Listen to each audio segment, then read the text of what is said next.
The Penguins and Sidney Crosby are reportedly closing in on a contract extension, and Pat and I are going to discuss that right after this.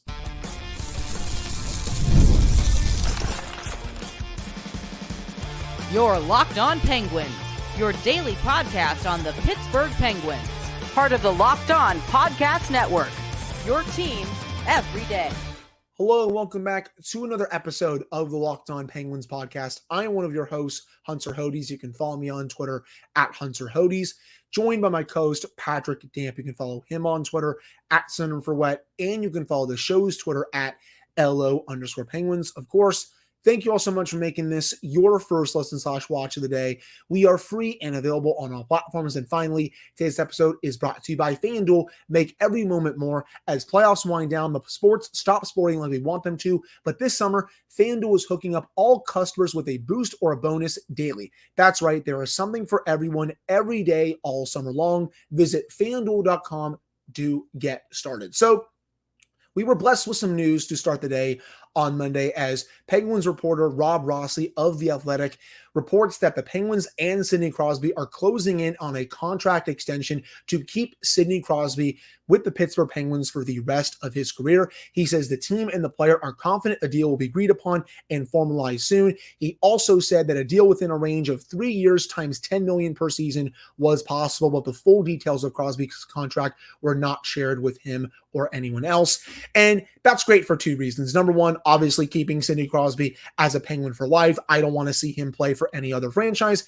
And number two, so we can stop this useless engagement farming on social media, whether it's TSN or whether it's the Steve Dangle show. Pat, I know you listen to that quite often, and I did take a look at that segment that you kind of hinted at when you were tweeting about it on Twitter over the weekend. There's just so many unhinged conversations, I think, when it comes to Sidney Crosby and the contract talks, but it looks like this is going to be over, thankfully, sooner rather than later.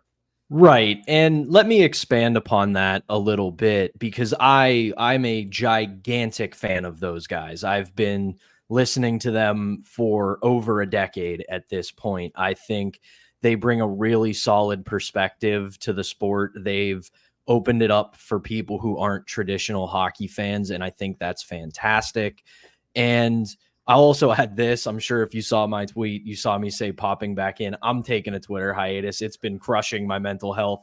So if you've sent me DMs, sorry, I haven't looked at them because I just needed a break. But I popped back in to talk about that because I was celebrating 4th of July just like everybody else. I had my AirPods in. I was doing some grilling for some friends and family listening to that segment. And I had to look like an absolute madman in the backyard because I was like shrugging and throwing my hands up and with no noise except for the grill. So, but I've listened to their show for a while and they have brought up very frequently what a solid job the Washington Capitals have done over the last couple of years of doing a retool on the fly. And yes, we are Penguins fans and it's hard for me to admit that, but they have done a very good job of doing a quick retooling to get themselves into a position to maybe not be a contender again, but to at the very least be competitive within the Metropolitan Division. That is what the Penguins are now doing. And you can tell that there's some sour grapes there with those guys for what happened with Brendan Shanahan, Kyle Dubas, and everything else involved, because they constantly keep saying, oh, he doesn't have a plan. He's kind of just haphazardly doing a bunch of random moves. That's not the case at all. You can say that about last season. Last season, he came in with not a lot of prep time and figured, you know what? I'm going to make one big swing. I'm going to go get Erik Karlsson, and we're going to see what happens. And yes, the Ryan Graves deal was bad. The Tristan Jarry extension, probably not much better. But once he figured out, okay, listen, this didn't work. So now we're going to hand out 2 years at the maximum. We're not going to spend a lot of money. We're not going to trade picks and prospects. We're going to try to get this thing built back up for the next 2 to 3 years. We'll take one last big swing, and then Crosby, Malkin, Letang ride off into the sunset, however they may do it. And then to add to everything about Sid, this is smart. Listen, we do a daily show on the Pittsburgh Penguins. We are going to critique them thusly. When they underperform, we're going to say it. When they disappoint, we're going to say it. We're not going to sit here and carry water for the Penguins. That's not what we do. But we, at the end of the day, and I think I can say this safely, Hunter, is that you and I are still fans of the Pittsburgh Penguins. We want to see them win. We root for this team. They have done so much over the last 20 years, being both a contender and champion multiple times over. I don't want to see Sidney Crosby go somewhere else. If they stink for the next 4 years, but Sidney Crosby only plays in one jersey, that's more than enough for me, because they have done everything that's been asked of them since they came into the NHL and became Pittsburgh Penguins. I look at the Tampa Bay Lightning, and yes, they're going to be good again next year. There's no doubt. They're going to be right in the mix like they always are. But the guy who did so much for them in Steven Stamkos is going to wear another sweater for the foreseeable future. And yeah, maybe Tampa goes on and wins another cup and I look like a jackass. But at the same time, with everything they have achieved as a trio, I don't want to see them play elsewhere. I want to see them retire as Penguins. And you look at what Kyle Dubas has done so far with keeping prospects, keeping picks. They're going to have, hopefully, lesser of a time to rebuild once these guys leave. But a rebuild is going to happen. Don't you worry your silly little heads about it. They are going to rebuild at some point. So overall, I'm very happy that they have called this, according to Rob's reporting, a commitment to Pittsburgh, because this guy is the second best player to ever wear a Pittsburgh Penguins uniform, and he should never wear another in his career.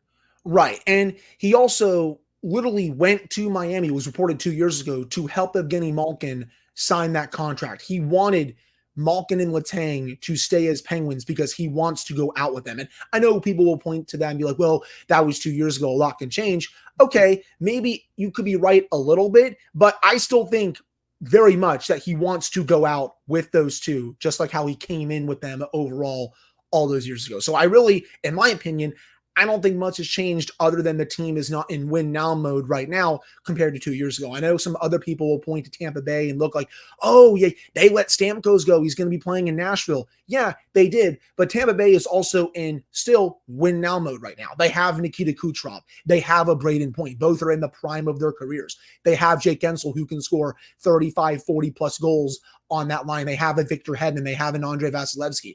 They're still in it to win it. The Penguins, they're not. They're still focused on getting these three to retire together, while also kind of building towards the future a little bit. I know I kind of have my qualms with Kyle Dubas' plan a little bit as well. I think low-key, they're kind of trying to make the playoffs a little bit this year while also trying to rebuild on the fly. I don't think you can have your cake and eat it too. I think you got to pick one direction or another. If I had to guess, they're probably not going to make the playoffs this year, but still, at least he's gone into his plan a little bit more this year compared to last year a little bit. And I was having this discussion on Twitter after I put the tweet out when I saw that TSN one. And someone asked me, like, how could you argue he's not better going off to play with his buddy in Colorado, Nathan MacKinnon, of course. And I said, yeah, if he wants to go win another cup, sure, he would be better off that way. But he's always been focused on staying with one team, the Pittsburgh Penguins. So that's why I've always had no doubt that this was going to get done. Obviously, the contract has not been signed just yet, but I've really never been nervous about this just because he's always said he wants to finish his career with the Penguins, and that means more to him than anything else.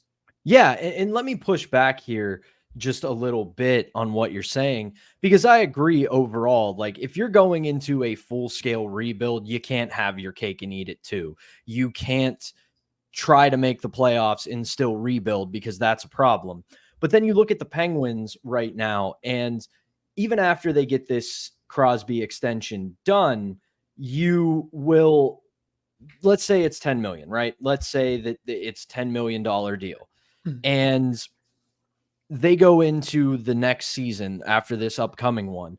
They're going to have nearly $20 million in cap space. We talked about this earlier last week.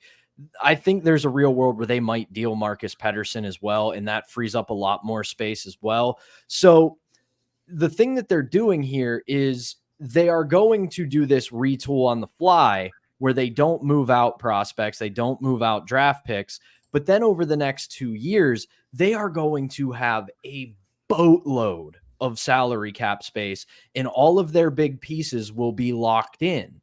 So if you don't trade away your prospects, you hope a couple of the guys, a few that we're going to talk about maybe in the next segment, as well as going out and swinging a trade or making a big signing, you're right back in the mix, and you're going to have 1 or 2 years where you can really still go for it without completely raiding your cupboard. So I get the trepidation of what they're doing right now, but they're in a position where they can do it because the most valuable asset in the modern NHL is salary cap space. And over the next 2 seasons following this upcoming one, they're going to have a lot of it, and all of their major players will be in place. So then you can surround them with better talent and then go for it. See, I get what you're saying. I think that makes a lot of sense. I just get nervous just because the core is going to be another year older next year. Just how much are you going to count on production-wise from Evgeny Malkin, from Chris Letang? Is Sidney Crosby still going to be a 90-plus point player after his age 37 season with the Penguins, assuming this gets done? And by all accounts we've been discussing during this segment, this extension is imminent at this point. So I just get nervous from that standpoint overall because Crosby had 90-plus points this year. Gino was great. Letang was good for most of the season before he got hurt for, the final third of the season, I would say. But, after the season, how good are they still going to be, for 2025, 2026 when this team does still have a lot of salary cap space? I guess that's just where I get a little bit nervous. Yeah, and that's totally fair. I also think you look at it this way. Like, you're not going to totally depend upon them to be 60, 70, 80, 90 point players. You can have them be 50, 60 point players and bring in younger, more talented players with that salary cap space to fill up that depth chart around them. So, but again, it's a risk. I said it when I talked about the Steve Dangle segment. It's a risk because there's a very real world where it doesn't work, but I understand the logic and the plan, but it's a risk. So overall, like he has said, and I agree, this isn't a tear down, strip it to the studs rebuild yet. That's coming, but not yet. Right. I agree with that, at least. And we'll have to see what the final contract details are for Sidney Crosby once they come in, once he signs that extension. If it's 3 times 10, I will be totally okay with that. And honestly, you can easily make an argument that he deserves more than that, considering everything he has done for this organization since he was drafted. But that will do it for this first segment. Coming up in the second segment, Pat and I are going to look into some updates from development camp and how Brayden Yager looks like it's a man against boys out there for the first couple of days overall. But before we get to that, we have to tell you all about our first sponsor, and that is FanDuel. I love sports. I love them so much that I never want them to stop. But as the playoffs wind down, we get fewer games, and the sports aren't sporting like I want them to. But FanDuel lets me keep the sports going whenever I want. All I have to do is open up the app and dream up bets anytime I'm in the mood. And this summer, FanDuel is hooking up all customers with a boost or a bonus daily. That's right. There is something for everyone every day, all summer long. So head on over to FanDuel.com and start making the most out of your summer. That's FanDuel, the official sports betting partner of Major League Baseball. All right, we're back here on this episode of the Locked On Penguins podcast. I'm one of your hosts, Hunter Hodes, joined by my co-host, Patrick Dam. So development camp started over the weekend. All the Penguins' top prospects are in town for it. And I know I haven't been up in Cranberry watching some of this, but I will say, shout out to Eric Majeski on Twitter. If you are not following him overall, you should be. He is doing a tremendous job with his coverage. It's at LGP_NetWolf. He's been doing this for the better part, I think, of a decade, perhaps even longer. His development camp updates are awesome. And I've been seeing a lot of clips that he's been posting about Brayden Yager. And I think this is the most clear way I can say it, Pat. He looks like a man against boys out there. The release that he is showing against the other Penguins' top prospects, especially in net, it looks like he's just toying with everyone out there. I know these are only practices. You can only take so much out of it. We'll have to see how he does at the scrimmage or the 4-on-4 tournament, on Wednesday. But he looks far and away the best prospect in the system, and it really hasn't been close so far. He does, and it's really nice to see the Penguins once again have some prospects that are actually bringing us some hope and bringing us something to look forward to in the future. And like you said, keep in mind, this is development camp. It's glorified practice. That's really all it is. But this is what we said we wanted to see from him last week when we got the rosters, when we got the schedule for development camp. You want to see him stand out and look like possibly the best player on the ice. And he has so far been doing that. And yeah, he's likely headed back to the WHL next year. He is probably going to do one more year in Moose Jaw and then come back and help Wilkes-Barre, however they're doing at the end of the season. But you want to see him come in and dominate. You want to see him use that release that made him so successful during Moose Jaw's run this past spring. So overall, very, very excited seeing what he's been able to do. And you want to see him take that next step next year. You want to see him go dominate the WHL and be one of the best players, because while there isn't a whole lot left for him to learn there, he needs now to dominate. If he goes there and struggles a little bit, that might be a bump in the road for his development. But if he goes back, he plays his butt off, he becomes one of the best players in the W, then we're in good shape. Right. And we should add that I think he does have an outside shot of making the team out of training camp if he fully blows everyone away. I mean, he's been off to a great start at development camp, but I think the big test will be when September comes around. He had a great camp last year as a rookie after he got drafted. How will he do for his second training camp this upcoming September? Can he blow the franchise away even more? I'm going to really be keeping my eye out for that over the next couple of months, but really nice start for him overall.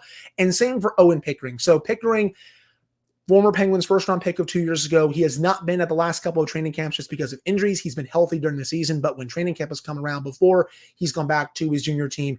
He just hasn't been healthy, but he's looking to change that. I mean, he even said to the media, he's hoping that he can really take that next step this year and make the Penguins. I mean, for me, I don't think he's going to be on the Penguins team this year, but I would love to be proven wrong overall. And he's been really bulking up in weight. He eats 6 to 7 times a day. And Pat, you want to know what else he does? He takes a shot of olive oil every morning. I can't lie, my friends. It's kind of disgusting. I don't think I'll ever do that for my life, but hey, if it's working for Pickering, more power to him. But I just really hope that he can stand out during development camp. It looks like he's been doing well in some drills.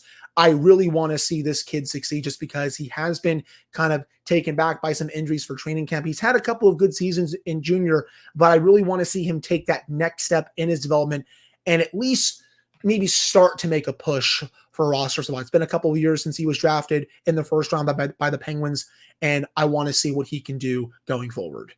Yeah, he put up a lot of promising numbers this year with Swift Current. 46 points, 7 goals, 39 assists in 59 games. That was a career high for him. And the Penguins basically have been telling him the last couple of years, like, you need to go out and you need to get stronger. You need to add muscle. You got to get bigger, because when he was drafted, he was on the smaller side, but he was drafted at, I think, 18 years old. And he still had room to grow, and he went from 5'7" on draft day to 6'5" now. And so he got the growth spurt that everybody was waiting for, and he's starting to fill out that frame. And the thing is, you want to see a guy like him take that step, becoming a bigger, younger defenseman. You want to see him be able to use that now found size to his advantage, because it may not sound like in everyday life, 5'7" to 6'5". I know that's nearly a foot, but at the same time, in pro sports, that's a huge jump. That opens up an entire new realm of possibility for his game. Gives him more reach. It gives him more size. It gives him, and once he packs on the muscle, he can be more physical than he was before, because now you've got more size and weight to work with. So you want to see him continue some of that offensive output, but you want to see him really hone his defensive game now. You want to see him be able to play the angles properly. You want to see him be able to know when to throw a hit, when to throw a stick check, when to step up, when to step off. So very excited for his development. I don't see him making the team, but I will take a motivated prospect who says they want to take the next step and make the roster over whatever else has been in the Penguins system for the last few years. Right. And because he's 20 years old, he can be assigned to Wilkes-Barre at the start of the season if he does not make the Penguins roster. So if I had to guess, Wilkes-Barre is probably where he's going to start. He's going to turn pro overall this year. Excited to see what he can do if he makes that team. And he's also put up over 20 pounds throughout this offseason. Jason Spezza has even said they're really excited for him. He said, we're excited to have him. We're excited to see that he's healthy. This is a big summer for him turning pro. It's a big jump from junior hockey. I love that he has the enthusiasm and wants to come in and bang the door down and hopefully make the Penguins. And yeah, I mean, I agree with him. I think it would be a dream come true if he were to make the team. But I also think right now people need to temper their expectations a little bit. I still think Wilkes-Barre is probably the place where he's going to get most of his playing time this year. And if there's a swath of injuries on defense, I think that's when he could potentially come up and make his Penguins debut during the season. But it's nice to see the top two prospects, I would say, in this system, at least start to maybe make a push for the team overall. Tanner Howell, he's also had a really nice start at development camp. One of the other top Penguins prospects in the system. He was just drafted in the 2024 NHL draft. And again, my friends, I think you all are going to love him overall. He's very much a Sam Bennett type player, someone who can really get under your skin. And his release is also a lot of fun. He's just a lot of fun to watch overall. When I was diving into the film, he's a total wrecking ball of a player. I think everyone is going to love him. But I think that will do it for this second segment. Coming up to end the show, a new goalie has entered the fold for the Penguins organization. Sergei Murashov is here at development camp after it looked like he was not going to be here. Pat and I are going to discuss what that means for the organization right after this. All right, we're back here on this episode of the Locked On Penguins podcast. I'm one of your hosts, Hunter Hodes, joined by my co-host, Patrick Damp. So, Pat, when we were discussing the development camp roster last week, Sergei Murashov, one of the Penguins' top goalies in the system, was not on it. And for good reason. He was over in Russia. No one thought he was going to be coming over. I even responded to a YouTube commenter on our page saying don't think he's going to be coming over. He wasn't on the roster. And then just a few hours later, the Penguins are like, oh yeah, he's coming over. He's going to be here for development camp, And that's a big deal. For people that don't know who Sergei Murashov is, one of the top goalies in the Penguin system, he has been awesome in Russia over the last several years. This past year, for his hometown team in the MHL, he played in 34 games, had a 2.03 goals against average, .930 save percentage, 4 shutouts. In the playoffs, 2.07 goals against average, .926 save percentage. He also played 6 games in the KHL, 1.84 goals against average, .925 save percentage. This kid right now is very much the real deal. And the Penguins are trying to get him to come over to North America full time. According to Jason Spezza, Penguins assistant general manager, he did say right now it's a little bit to be determined. Things are a little bit more complicated right now, but we would love to have him over if it works out. But if not, we'll put him on the right development path over in Russia. So far, he has not signed a new contract with his hometown team in the MHL. But if the Penguins are able to work out a ELC for him, I think he could come over as soon as right now, and I think he would start in Wheeling. I don't think he's going to be starting in Wilkes-Barre if that's the case, but getting him some games in North America, especially Wheeling, I think that would be a slam dunk for him considering how great he's been over in Russia. He has been, and it was a genuine stunner to find out he showed up at development camp because all signs pointed to him just remaining in Russia for another year or two, especially because he's all of 20 years old, so at this point, he's not really you don't expect Russian goalies at 20 to make the jump. A couple have over the past few seasons, but for the most part, Russian goalies don't come over until they have a legitimate chance of making an NHL roster. So it was surprising to see him. But you look at the way he's played and the way he played in what is essentially the KHL's AHL, which is the MHL, he dominated. You rattled off the stats. He was genuinely great. He goes up to the K for a couple of games, does extremely well there too. And I think at this point, if they do get him here and he doesn't re-sign in Russia, Wheeling is pretty much his starting point because there's a very big log jam in net in the Penguins system right now. Obviously, Jari and Nedeljkovic probably have the NHL slots locked up should Jari remain a Penguin, which I think all signs at this point towards him staying. Joel Blomqvist is going to keep the Wilkes-Barre job. You don't want to give him backup minutes in the AHL. You want to get him playing. So he would probably take over the starter's crease in Wheeling, or at the very least platoon it and play every other game. So very excited to see what this kid can do. And it's just funny to me because for all of the lamenting we rightfully have done about the Penguins not having prospects and not having a full cupboard, they just continue to stack their system with goalies. So it seems like for the last decade, everything they have gotten wrong with drafting and prospects and development, they seem to do a pretty damn good job when it comes to the people in net. Yeah, I mean, they've been stacked, I feel like, at that position for a very long time. Whether it's Marc-Andre Fleury, Matt Murray, Tristan Jarry, Philip Gustafsson, of course, he's in Minnesota right now. Blomqvist, Murashov, Philip Larson, I think, is also going to be in Wilkes-Barre this year. They have a really nice pipeline of goalies right now, and I would have to agree. I think at the very least he would platoon in Wheeling. I think maybe a 1A, 1B situation where he gets half the games for Wheeling. And just seeing how he adjusts to hockey in North America will be really intriguing. He's been able to dominate the MHL. He dominated a few games of the KHL, even though it's a small sample size. And I mean, if he doesn't sign his ELC with the Penguins just yet, I think seeing what he could do in a full season in the KHL would be better for him at this point, just because I'm not sure he has much else to learn in the MHL. But I also do know that getting a starting gig in the KHL is a bit easier said than done, considering how many good goalies and just good players overall in Russia play in that league. But I still think just outside the MHL, he just doesn't really have that much to learn. And I think getting him here ASAP would be just a slam dunk home run for this organization. That would be huge. I also want to, I say this a lot about the KHL, and this isn't me downplaying his numbers because they are genuinely great, but I do want people to keep in mind, because we've talked about it on the show before, the KHL doesn't have the same level of scoring as the NHL does. It's a good league, but yeah, I agree with you. It's a very good league. It's the second best professional league on the planet. Yeah, but it's not as high a scoring a league as the NHL. So some of those numbers when it comes to goalies are a tad inflated just because guys don't score at the same clip. It's what we said about other prospects last week, where you look at how they produced in the KHL, and it's impressive because that's not a high scoring league. Say it goes the other way for goalies. We're like, okay, 930 save percentage. That's awesome. Not a lot of guys are scoring over there. So it's a little bit easier to be a 930 goalie. But then you look at how often he got wins, how often he put up those performances. There's a trend line there that shows he's a very promising goalie prospect.